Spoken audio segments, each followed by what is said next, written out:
अस्सलाम वालेकुम everyone, this is Laiba Abbasi और आप देख रहे हैं देसी टीवी यूएस पे मेरा शो जिसका नाम है cricket capsules by Laiba Abbasi.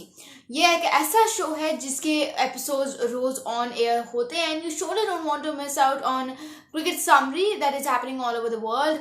ठीक है, जितनी भी क्रिकेट हो रही होती है सबको मैं कवर करती हूँ। तो अभी क्या हो रहा है करंट एज में, करंट डेज में कौन सी ऐसी क्रिकेट हो रही है जिसको कवर करना है। देखिए, पाकिस्तान की बात कीजिए तो पाकिस्तान क्रिकेट बोर्ड में तो आए दिन चीजें होती रहती है। Like there are like lots of things happening in Pakistan cricket. करेंगे लाइक ब्रेकिंग न्यूज आती है, अगर क्रिकेट नहीं हो रही होती तो ब्रेकिंग न्यूज आ रही होती है तो उसको कवर करेंगे। और साथ ही साथ आईपीएल भी हो रहा है, आईपीएल के मैच को भी कवर करेंगे जो कि आज हुआ। गुजरात टाइटंस गुजरात टाइटंस का मैच था मुंबई इंडियंस के साथ, एक बड़ी जबरदस्त सी राइवलरी थी, उसको कवर करेंगे। और सबसे पहले स्टार्टिंग ऑफ विद आईपीएल। भाई देखें, आपको भी पता है, मुझे भी पता है कि इंडियन प्रीमियर लीग का पाकिस्तान सुपर लीग के साथ कोई कंपैरिजन नहीं है। Weather you talk about it in terms of viewership या जैम पैक्ड स्टेडियम्स या फिर क्वालिटी, ठीक है, हर दर्जे में मैं कहूँगी कि पीएसएल का कोई मुकाबला ही नहीं है आईपीएल के साथ, because IPL is miles ahead. मुकाबला उससे होता है जो आपके थोड़े से आसपास होता है, लेकिन पीएसएल आईपीएल के थोड़े आसपास भी नहीं है, इतना ज़्यादा जो है उनमें डिफरेंस आ जाता है अगर बात की जाए। अब सबसे पहले अगर मैं आप लोगों को बात बताऊं तो मतलब अभी तक आईपीएल के कोई 4-5 मैचेस हो चुके हैं और हर मैच में उनका जैम पैक्ड स्टेडियम्स आपको देखने को मिलते हैं। व्यूअरशिप के हवाले से मैं ज़्यादा शिकायत इसलिए नहीं करती क्योंकि ऑब्वियसली उनकी आबादी हमसे काफ़ी ज़्यादा है, आबादी का भी कोई मुकाबला नहीं है, इसलिए व्यूअरशिप के हिसाब से मैं इतना नहीं करती। But when you talk about stadiums तो हर मैच में जैम पैक्ड स्टेडियम्स, मतलब ये होता है लव फॉर क्रिकेट। इसी तरह के स्टेडियम्स में फिर जो है मैच देखने का मज़ा आता है, प्लेयर्स को मज़ा आता है कि अच्छा यार एक शोर है, क्राउड है जो कि आपके लिए रिस्पेक्टिव टीम्स के लिए चैंट कर रहा है और चिल्ला रहा है कि यार वो प्लेयर, आपने देखा होगा आज कंट्रोवर्सी भी हुई, एक कंट्रोवर्शियल मोमेंट हो गया था जब हार्दिक पांड्या टॉस पे आए और जो है वो पूरा क्राउड रोहित रोहित रोहित करने लगा। आई रियली डोंट अंडरस्टैंड कि मतलब ये किस तरह के फैंस हैं, लाइक फैन क्लब्स बना दिए हैं या whatsoever. I mean Rohit Sharma का अब एरा जो है वो एंड हो गया, ठीक है। अब आप फ्यूचर को देखो, मैं ये बात अपनी हर वीडियो में करती हूँ कि Hardik Pandya is the future, ठीक है। Instead of crying over Rohit Sharma, आप हार्दिक पांड्या को सपोर्ट करो। But they were all like being Rohit Rohit, जैसे हार्दिक को वो ओन ही नहीं कर रहे। हार्दिक को उन्होंने डिसओन कर दिया, इसका मतलब उन्होंने टीम को डिसओन कर दिया and they are just running after one individual which is very pathetic, ठीक है। क्रिकेट इस चीज़ का नाम नहीं है। Being cricket fans you need to understand के कहाँ पे जो है क्या क्या रिक्वायरमेंट है। और मुंबई इंडियंस को कोई शौक थोड़ी होगा रोहित शर्मा को निकालने का, इस जस्ट कि जो रिक्वायरमेंट है उन्होंने उस हिसाब से किया है, तो सपोर्ट है, ठीक है ना, सपोर्ट करो उसको, अच्छा बंदा है वो। उसके अलावा गुजरात और मुंबई का टाकरा इतना ज़्यादा राइवलरी इतनी क्यों बनी हुई है, लाइक क्यों everybody was excited to see this contest. Like आम टीम्स के तौर पर जिस तरह से देखा जाता है, चलो यार इनकी कोई राइवलरी नहीं है, गुजरात और मुंबई की राइवलरी कैसे बनी, तो इसके पीछे भी एक स्टोरी है। स्टोरी ये है कि हार्दिक पांड्या जो है, आपको पता होगा कि मुंबई इंडियंस के कप्तान होने से पहले he was captain for Gujarat Titans. उन्होंने गुजरात टाइटंस के लिए 2 सीजन्स खेले कैप्टन के तौर पे।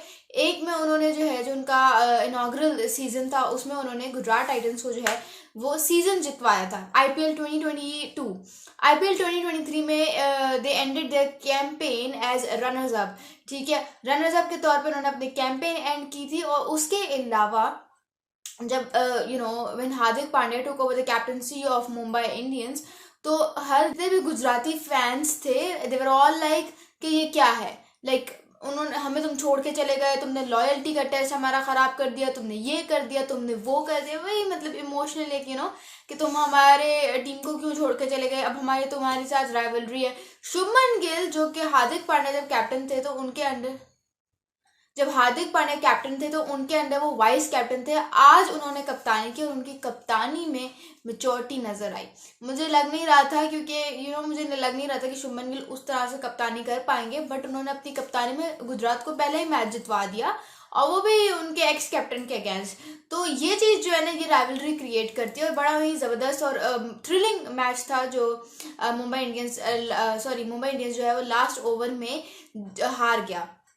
यहाँ पे गुजरात टाइटंस जो है वो एक बड़ा थ्रिलर जीता और जिस तरह से बॉलिंग चेंजेस किए शुभमन गिल ने, फील्ड रिप्लेसमेंट्स की, एवरीथिंग वाज ऑन पॉइंट। और यहाँ पे आपको लेजिट क्रेडिट जो है वो देना पड़ेगा शुभमन गिल को। एक ज़बरदस्त सा मैच हुआ था, लेकिन बहुत सारे लोग इस पर भी बात कर रहे हैं कि Hardik Pandya obviously field replacement, जब आप ग्राउंड में खड़े हुए होते हो तो शोर बहुत होता है, तो आप अपने मुंह से तो किसी प्लेयर को नहीं कह सकते ना कि तुम उधर मिड विकेट पे खड़े हो जाओ। तो हार्दिक पांड्या ने यही किया आज के मैच में, फील्ड रिप्लेसमेंट्स करवा रहे थे।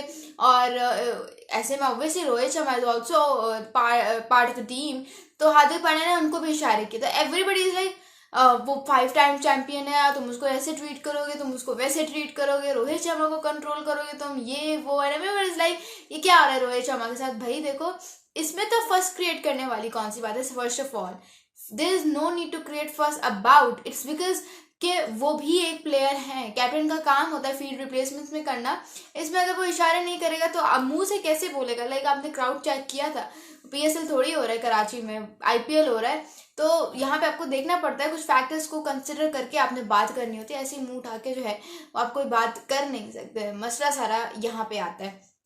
उसके अलावा अगर हम बात करें थोड़ा सा डीपली मैच के बारे में, तो रोहित शर्मा ने थोड़ा सा मैच निकाल लिया, अच्छी उन्होंने पावर हिटिंग की, बट वही अगर 40 पे आउट होना कोई कला है तो रोहित शर्मा इस कला के कलाकार हैं। जिस तरह से आज वो फिर एक अच्छा स्टार्ट देकर आउट हो गए, लेकिन बीच में उन्होंने स्लो कर दिया था, वो चीज़ बड़ी वो थी। बाकी मुझे समझ नहीं आता कि Hardik Pandya is a good hitter, तो वो आपको अप दी ऑर्डर प्रमोट क्यों नहीं करते? Like why doesn't he do this? I mean he should, ठीक है ना, he should, like he is capable to hit, और अपनी टीम को मैच जितवा सकते थे, लेकिन वही आज वो बहुत लेट आए और कहीं ना कहीं टीम उनकी वजह से भी मैच हारी। वो मैच हारी उनकी वजह से, या वो अपनी टीम को मैच जितवा नहीं सके। I don't know what to say, but this is how it is and this is what happened today actually. Mumbai Indians Hardik Pandya की कप्तानी के अंडर अपना पहला ही मैच हार गया, लेकिन कोई बात नहीं, they still an entire tournament to go ahead. तो देखते हैं क्या होता है, what is waiting for Mumbai Indians in the future ahead. Pakistan cricket की बात की जाए, इसमें अप्स भी आते रहते हैं, इसमें डाउन्स भी आते रहते हैं, बट अभी रिसेंटली एक बड़ा जबरदस्त सा अप आया है। वो अप क्या है? वो अप ये है कि Pakistan star pacer sensation, what to call him, Mohammad Amir has taken his retirement back and he is now all ready to present Pakistan in green jersey for the T20 World Cup 2024। आप सोचेंगे पहले इमाद वसीम, ठीक है, और अब मोहम्मद आमिर, दोनों ने अपनी रिटायरमेंट वापस ले ली। अब अगेन एक पॉजिटिव ग्रुप है, एक नेगेटिव ग्रुप है। एक ग्रुप कह रहा है कि पैसे वैसे खा के डिफरेंट लीग्स के अब पाकिस्तान से अपनी शर्तें मनवा के टीम में वापस आ रहे हैं। And look at the hypocrisy के बड़े आराम से कह रहे हैं कि we are proud to represent Pakistan, या पाकिस्तान के लिए कुछ भी कर देंगे। कहीं ना कहीं उनकी बात ठीक भी है, ठीक है, अगर इतना ही होता तो रिटायरमेंट लेते ही ना। लेकिन एक के दौरान एक पॉजिटिव ग्रुप भी है। वो पॉजिटिव ग्रुप क्या कह रहा है कि भाई हमारा बॉलिंग अटैक इन दोनों के वापस आने की वजह से बहुत कमाल का बन गया है। किस तरह से कि सोचो, आप बॉलिंग में आपको विकेट्स की जरूरत है, मोहम्मद आमिर आपको यूं विकेट्स निकाल के देगा। Whether you talk about the initial overs या डेथ ओवर्स या मिडिल ओवर्स में विकेट्स की जरूरत है, तो Imad Wasim is all set.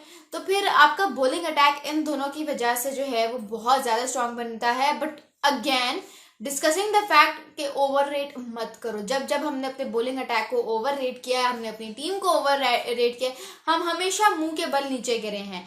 Asia cup और वर्ल्ड कप सबसे बड़ी और 2 प्राइम एग्जाम्पल्स आप लोगों के सामने मौजूद हैं। सो आई वुड ओनली से कि ओवर हाइप मत करो, ओवर रेट मत करो, it's just be grounded, be humble. ज़्यादा एक्साइटिंग चीज़ें जो है वो हमारे लिए वेट कर रही हैं, अब देखते हैं क्या होता है। लेकिन मैं आपको अगर बताऊं तो जैसे कहते हैं कि गेस्ट बॉलिंग अटैक क्या होगा हमारा, वो चीज़ डिस्कस की जा रही है कि वो क्या हो सकता है। यार अब देखो, आपके पास शाहीन है, आपके पास नसीम है, आपके पास जमान खान है, आपके पास एहसान उल्लाह टू सम एक्सटेंट है, आपके पास अब्बास अफरीदी है, साथ ही साथ आपके पास मोहम्मद आमिर है।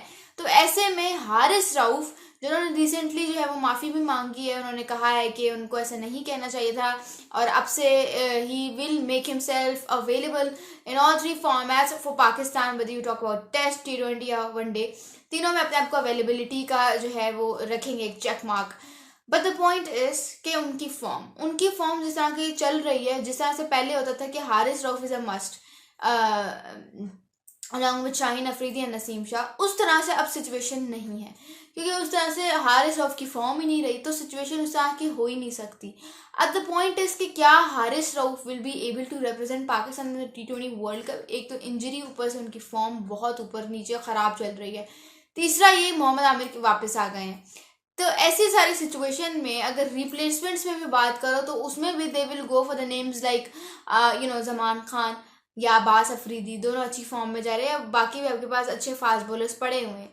तो ऐसे में फिर आप हमेशा कंफ्यूज रहते हो कि हारिस रऊफ क्या कर पाएंगे। अल्लाह करे, मेरी तो दुआ है कि इस बंदे ने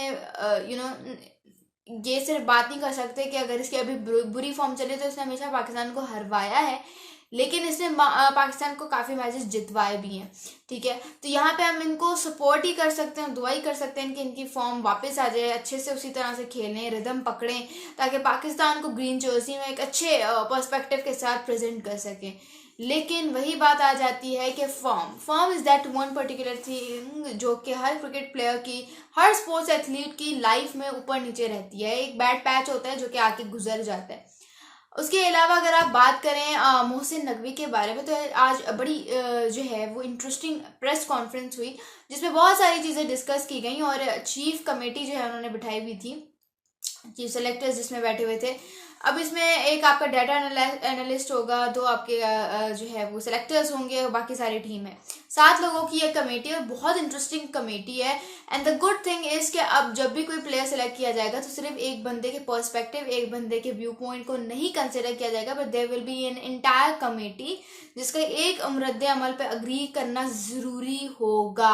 या तो मेजॉरिटी वोट करेगी या तो फिर डिवाइड हो जाएगा, यानी कि 3 अगर एक प्लेयर को सपोर्ट कर रहे हैं, 3 अगर उसको अपोज कर रहे हैं, तो एक डाटा एनालिस्ट के हक में मतलब होगा, उसके कंसीडरेशन में होगा कि वो डाटा और स्टैट्स सामने रख के अपनी दलीलें दे, ताकि उस एक प्लेयर को जो है वो सेलेक्ट किया जा सके।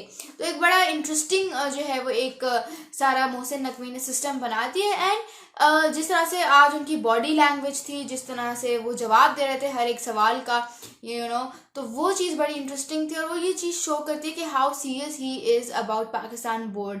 मैंने आपको बताया था कि सिर्फ पाकिस्तान के चेयरमैन नहीं है, पाकिस्तान क्रिकेट बोर्ड के चेयरमैन नहीं है, बल्कि ये इनके अंडर और भी बहुत सारी चीज़ें आती हैं, weather you talk about politically.